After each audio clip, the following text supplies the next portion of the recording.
আমি আপনার উপরে দুঃখ পাই না, আমি দুঃখ পাইছি যে আপনাদের আচরণ। আমরা তো এখানে আসি আপনাদের শান্তি শৃঙ্খলার জন্য। আমরা এখানে আমার কোনো ব্যক্তিগত কাজ, এই যে আপার পুলিশরা আসছে তাদের কোনো ব্যক্তিগত স্বার্থ আছে?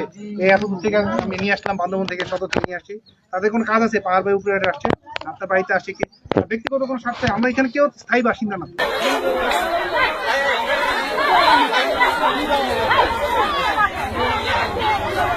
আমরা এখানে আছি আপনাদের শান্তি শৃঙ্খলা যাতে বজায় থাকে। এখন আপনার হাজবেন্ড যে কাজের সাথে জড়িত, এইটার জন্য আপনি একটা মানসিক কষ্টে আছেন, এই জন্য বারবার আপনার কাছে লোকজন আসে, এটা আমি বুঝতেছি। আপনাকে তো এটা মেনে নিতে হবে, বাস্তবতা আপনার হাজবেন্ড যে খারাপ কাজের সাথে আছে এটা তাকে বুঝাইতে হবে যাতে ফেরত চলে আসে।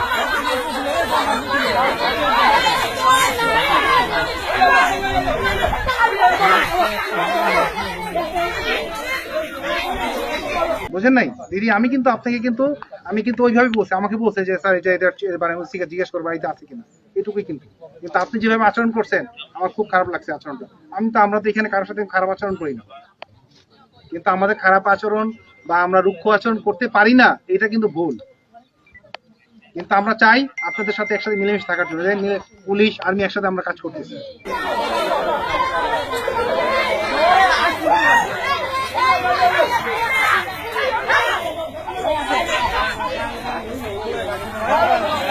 ঠিক আছে দিদি, আপনি যেটা বুঝতে পারছেন এটাই আমার সার্থকতা। আমি আপনাকে নিয়ে যাওয়ার জন্য পুলিশ আনি নাই, আমি শুধুমাত্র আনছি এই আপাদেরকে আনছি যে আপনার ঘরের ভিতরে আমরা ঢুকবো না। আমরা এইটুকু সম্মান করি মহিলাদেরকে, এই সম্মান করি বলে আজকে মহিলা আপারা, এই পুলিশ আপারা আসছে, এসে আপনার ঘরে ঢুকছে। আমরা তো ইচ্ছা করলে আগে ঢুকতে পারতাম, কেন ঢুকিনি? 2 ঘন্টা যাবত বসে আছি এখানে কেন? আপনাকে সম্মান করছি বলি।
Please.